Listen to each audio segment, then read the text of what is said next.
DAP, कीटनाशक, ये सब चीज़ का छिड़काव और फिर उसके बाद से आपका अनाज पैदा होगा।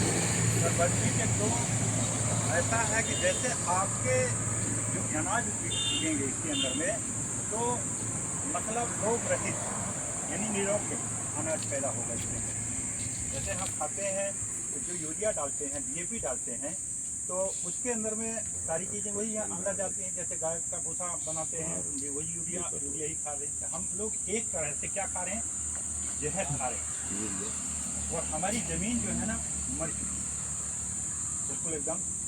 अगर हम इन साल 1 बोरी डीएपी डाल रहे हैं, तो अगले साल मेरे को उससे क्वांटिटी थोड़ा बढ़ा के डालना पड़ेगा, तब जाके मेरी पैदावार होगी। तो जो हमारे ज़मीन के अंदर में कीटाणु थे, नाइट्रोजन, फास्फोरस, जो भी है सब चीज़ उसके अंदर में, पर ये यूरिया, कीटनाशक, डीएपी सारी चीज़ डालने के बाद में वो ज़मीन का तत्व जो है ना धीरे धीरे खत्म होता जा रहा है।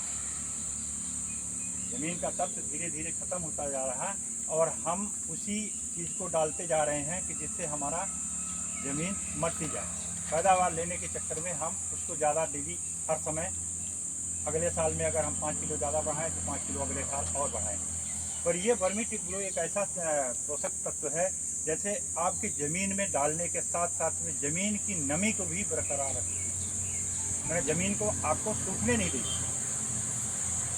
आपकी ज़मीन में जो है, जैसे मान लीजिए यूरिया, डीएपी जब डालते हैं, छिड़काव करते हैं, फिर इसके बाद में ज़मीन थोड़ा सा सूखना शुरू कर देती है और उसमें दर्रा आना शुरू हो जाते हैं। तो जब ज़मीन के अंदर में दर्रा फूटते हैं ना, तो ज़मीन का जो नमीपन होता है वो सब बाहर निकलना शुरू हो जाता है। इसलिए जल्दी जल्दी पानी डालने की ज़रूरत पड़ती है। पर ये वर्मी टेक्नो एक ऐसा चीज़ है कि अगर आपने पानी 15 दिन में देने की ज़रूरत पड़ती है, तो ये 20 से 25 दिन आपको लेके जाएगा आगे तक। आपको 15 से 20 से 25 दिन पानी डालने की ज़रूरत नहीं पड़ेगी। और पैदावार रही 19-20 का फ़र्क हो सकता है, क्योंकि जो ज़मीन के तत्व आपके मर गए हैं, तो उसको एक ही दिन में तो क्लोज नहीं कर पाएगी, एक ही दिन में क्लोज करेगी।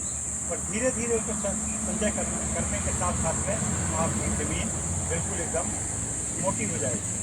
मतलब ज़मीन जो मर रही थी वो आप सही रास्ते पे आ जाएगी।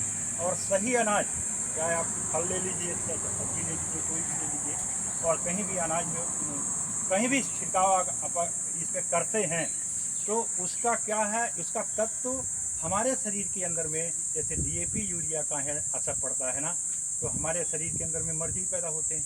हम कोई भी चीज़ अगर जहर खाएंगे तो हमारा शरीर कमज़ोर होगा, सब चीज़ होगा।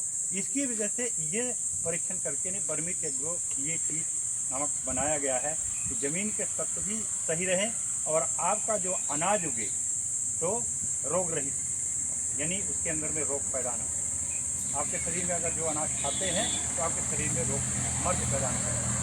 इसकी वजह से है वो वर्मी टेक्नो का ये काम है।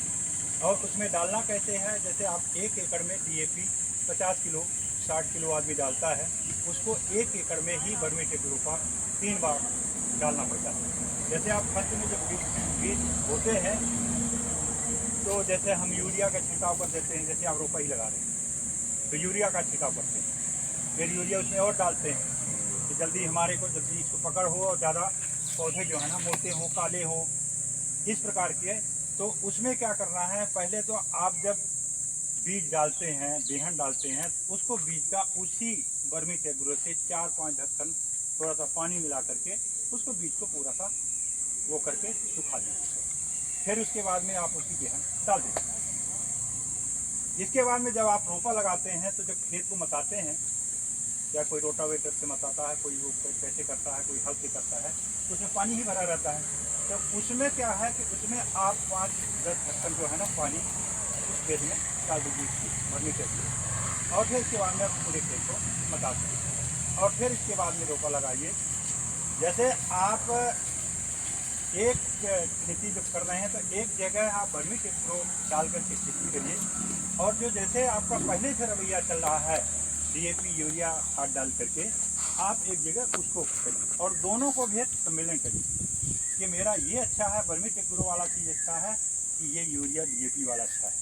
तो आपको अपने आप को पता लग जाएगा कि मेरे को क्या चीज़ की ज़रूरत है और हमारे को क्या खाना चाहिए, हमारे को क्या बोना चाहिए, और मेरी धरती कैसे मर रही है, इसको कैसे उपजाऊ बनाया जा सकता है।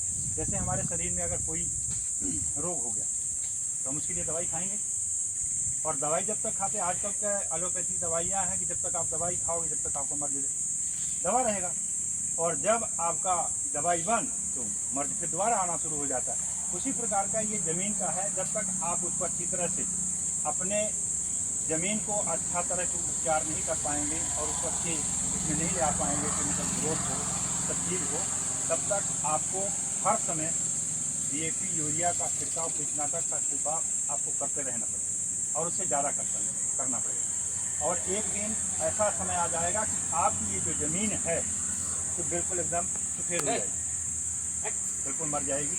उसमें बगैर खाद के और बगैर किसी चीज़ के आपको कोई अनाज पैदा नहीं होगा। आप जैसे देख लीजिए, पहले क्या करता था आदमी, गोबर की खाद